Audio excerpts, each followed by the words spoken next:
Coucou tout le monde, c'est Chloé. Je vous fais cette vidéo, je suis à mon jour 64 du défi intuition. Et en fait, j'ai eu une sorte de révélation là, ces derniers jours, et je me suis dit que ce serait bien que je le partage. Je ressens ce besoin-là. Du coup, me voilà. En fait, euh, pendant un temps dans ma vie, j'avais vachement peur, une grande trouille, une peur de faire des erreurs, en fait.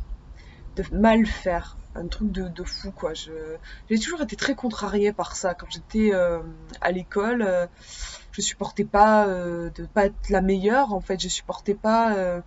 Euh, je supportais pas qu'on me dise qu'il y avait des choses à revoir, qu'il y avait des choses que je maîtrisais pas, en fait. Quelque part, je crois que j'ai toujours eu du mal à supporter de pas être parfaite. Et, euh, et en fait, ça a été très dur pendant un moment dans ma vie parce que c'est cette angoisse de mal faire était très très très forte et en fait me bloquait dans tout ce que je faisais.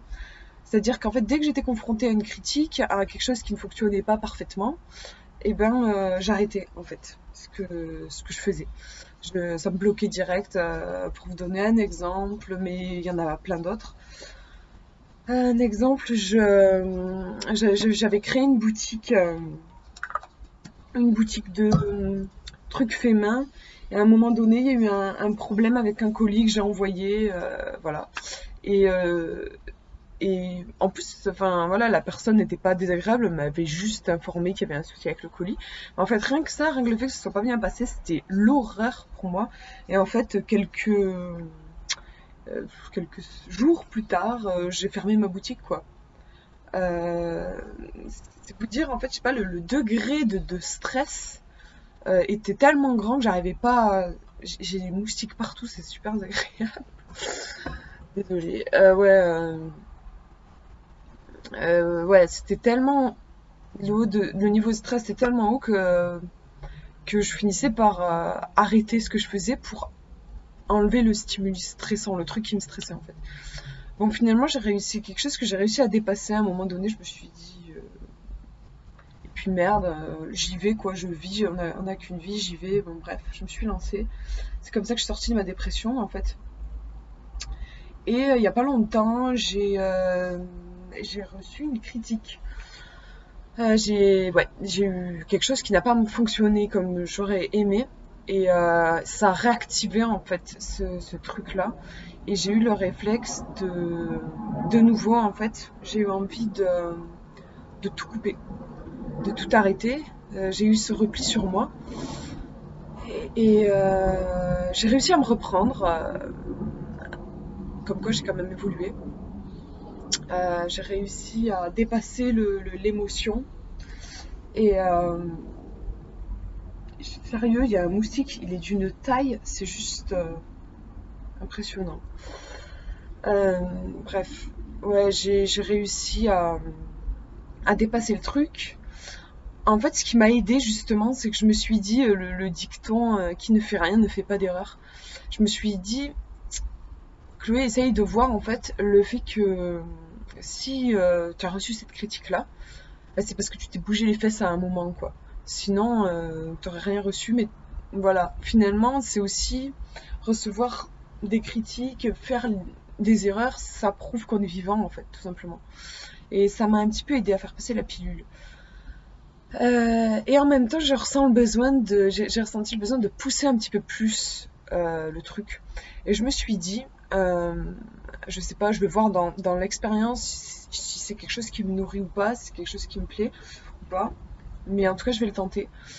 J'aimerais en fait partager régulièrement, du coup, sur ma chaîne YouTube, comme je fais des partages sur mes avancées personnelles, et bien en fait faire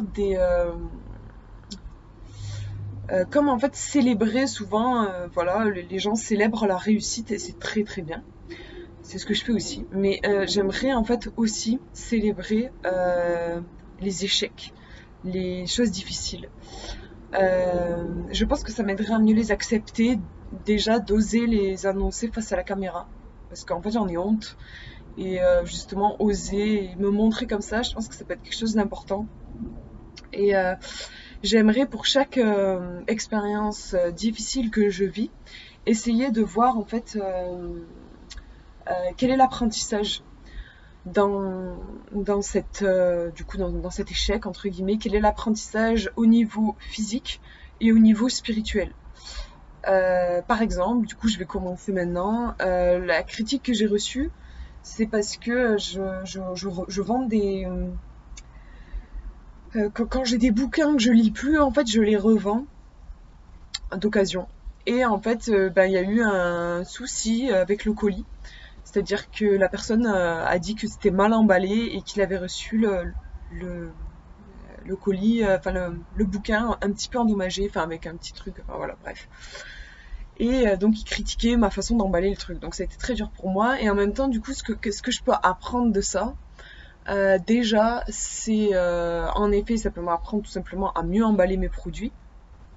Parce que c'est vrai que j'utilisais pas de j'ai pas utilisé sur ce colis d'emballage à bulles, donc ça m'apprend à mieux emballer mes produits déjà. Et sur un plan plus spirituel, en fait, de ce que ça m'apprend euh, psychologiquement, en fait, ça m'apprend que des fois je peux pas plaire à tout le monde parce que le message était sec en fait.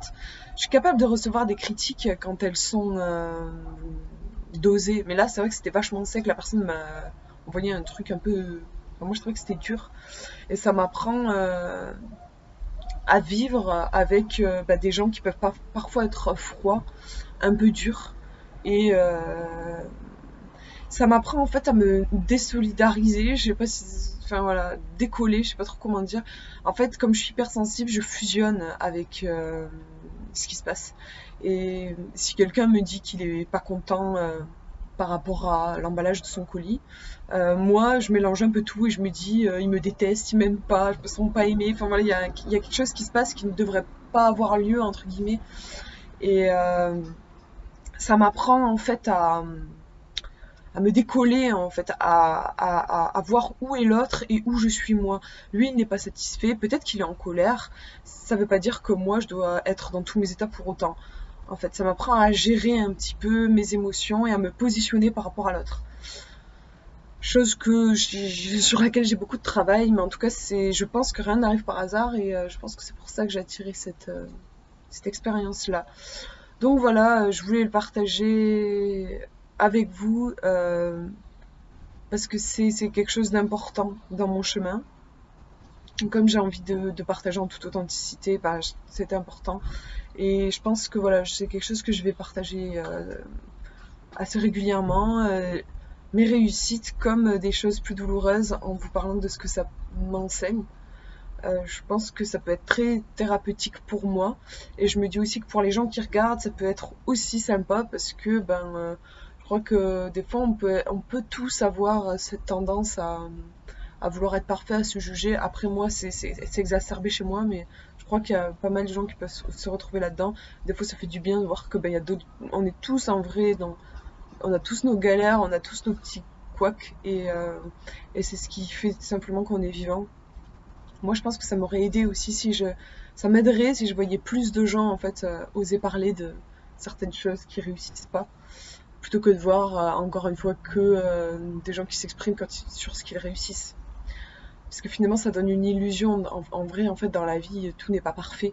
C'est dommage, je trouve qu'on ne parle que des choses parfaites parce que ça crée une certaine illusion. Si on ne prête attention qu'à ça, on peut se sentir un peu nul à côté, quoi, tout simplement. Enfin bref, je pense que vous avez compris ce que je veux dire. Je vous remercie d'avoir regardé cette vidéo. Je vous fais plein de gros bisous et je vous dis à une prochaine.